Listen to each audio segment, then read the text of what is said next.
Operation Sindoor എന്ന് കേൾക്കുമ്പോൾ തന്നെ പാകിസ്ഥാനെ ഇനി ഞെട്ടിവിറയ്ക്കുമെന്ന് പ്രധാനമന്ത്രി നരേന്ദ്രമോദി പറഞ്ഞു. ജമ്മുകാശ്മീരിന്റെ വിനോദസഞ്ചാരത്തെ ലക്ഷ്യമിട്ടാണ് ഭീകരർ ആക്രമണം നടത്തിയത്. ക്ഷേത്രവും മസ്ജിദും ഗുരുദ്വാരകളും തകർക്കാൻ ശ്രമിച്ചു. പാക് ഭീകരരുടെ താവളങ്ങൾ 22 മിനിറ്റ് കൊണ്ടാണ് ഇന്ത്യ തകർത്തത്. പാക് ആക്രമണത്തിൽ കൊല്ലപ്പെട്ടവരുടെ കുടുംബങ്ങൾക്ക് സർക്കാർ ജോലി നൽകും. ഷെല്ലാക്രമണത്തിൽ വീട് തകർന്നവർക്ക് കൂടുതൽ തുക നഷ്ടപരിഹാരമായി നൽകുമെന്നും നരേന്ദ്രമോദി പറഞ്ഞു. 6 मई की वो रात पाकिस्तान के आतंकियों पर कयामत बरसी थी. अब पाकिस्तान कभी भी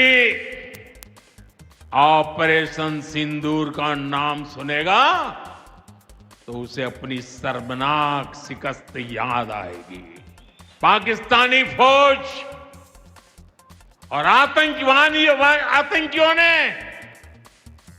कभी सोचा नहीं था कि भारत पाकिस्तान में सैकड़ों किलोमीटर अंदर जाकर के आतंकवादियों पर इस तरह वार करेगा.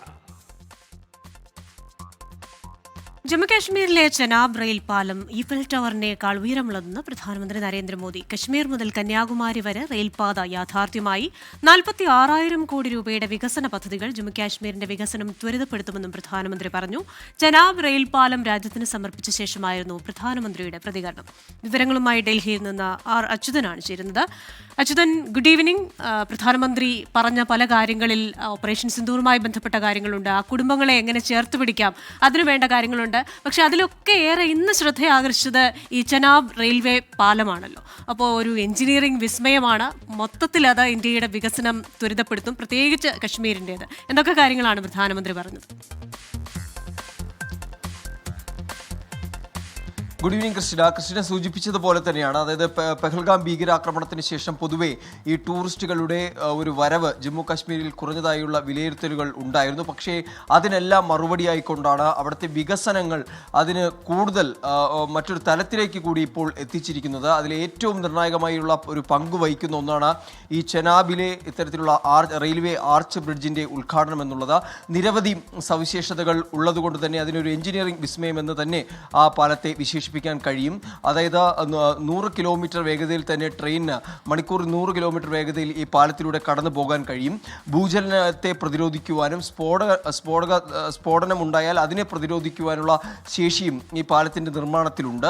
പ്രത്യേകതരം സ്റ്റീലുകൾ ഉപയോഗിച്ചുകൊണ്ടാണ് ഈ പാലം നിർമ്മിച്ചിരിക്കുന്നത്. അതായത് ജമ്മു കാശ്മീരിൽ പൊതുവെ താപനിലയിൽ ചില വ്യതിയാനങ്ങൾ മാറി മാറി വരുന്ന ഒരു ഇടം കൂടിയാണ്. അതുകൊണ്ട് തന്നെ അതിനെയെല്ലാം തരണം ചെയ്യാൻ കഴിയുന്ന തരത്തിലുള്ള ഒരു സവിശേഷമായ ഒരു നിർമ്മാണം കൂടിയാണ് ഈ ചെനാബിലെ ഈ ആർച്ച് ബ്രിഡ്ജ് എന്ന് പറയുന്നത്. എന്തായാലും അത്തരം സവിശേഷതകൾ അടങ്ങിയ ഒരു പാലമാണ് ഇന്ന് രാജ്യത്തിന് പ്രധാനമന്ത്രി നരേന്ദ്രമോദി സമർപ്പിച്ചത്. അദ്ദേഹം ആദ്യം ഈ ചെനാബിലെ ഈ ആർച്ച് ബ്രിഡ്ജ് സന്ദർശിച്ച് നേരിട്ട് അതിനെപ്പറ്റി വിലയിരുത്തി. അതിനുശേഷമാണ് അതിൻ്റെ ഉദ്ഘാടനം നിർവഹിച്ചത്. എന്തായാലും അതിനെല്ലാം ശേഷം വിവിധ പദ്ധതികളുടെ ഉദ്ഘാടനവും ഒപ്പം ചില പദ്ധതികളുടെ തുടക്കവും കുറിച്ചുകൊണ്ട് കൃത്യമായ സന്ദേശം പ്രധാനമന്ത്രി നൽകുകയുണ്ടായി. അത് ഭീകരവാദത്തിനെതിരെയും അതിനെ പ്രോത്സാഹിപ്പിക്കുന്ന പാകിസ്ഥാൻ ഭരണകൂടത്തിനെതിരായുമാണ് ആ സന്ദേശം നൽകിയത്. പെഹൽഗാമിൽ നിരപരാധികളെ ഈ ഭീകരവാദികൾ വധിച്ചു. ജമ്മു കാശ്മീരിൽ ഭീകരത പടർത്തുവാൻ പാകിസ്ഥാൻ ശ്രമിക്കുന്നു എന്ന വിമർശനം പ്രധാനമന്ത്രി ഉന്നയിക്കുന്നു. അത്തരത്തിൽ ഈ അവധി ആഘോഷിക്കാനെത്തിയ രാജ്യത്തെ പൗരന്മാരെയാണ് ഭീകരർ ലക്ഷ്യമിട്ടത്. ജമ്മു കാശ്മീരിൻ്റെ വിനോദസഞ്ചാരത്തെ ലക്ഷ്യമിട്ടാണ് ഈ ആക്രമണം നടത്തിയത് എന്നതാണ്. ഇതിനെല്ലാം തക്കതായ മറുപടി ഇന്ത്യ നൽകി. അതായത് ഇനി ഓപ്പറേഷൻ സിന്ദൂർ എന്ന് കേട്ടാൽ പാകിസ്ഥാൻ ഞെട്ടി ഉണരുന്ന തരത്തിലേക്കുള്ള മറുപടിയാണ് ഇന്ത്യ നൽകിയത്. ഒരിക്കലും അവർ പോലും കരുതിയിരുന്നില്ല പാകിസ്ഥാൻ അകത്ത് ചെന്ന അവരുടെ, അതായത് ഭീകരരുടെ കേന്ദ്രങ്ങൾ ഇന്ത്യ തകർക്കുമെന്ന് ഒരിക്കൽ പോലും ഭീകരർ കരുതിയിരുന്നില്ല. പക്ഷേ അവിടെയാണ് ഇന്ത്യ ഒരു വലിയ നേട്ടം കൈവരിക്കാൻ കഴിഞ്ഞത്. 22 മിനിറ്റ് കൊണ്ടാണ് ഈ ഭീകര താവളങ്ങൾ തകർത്തത് എന്നുകൂടി പ്രധാനമന്ത്രി പറയുന്നു.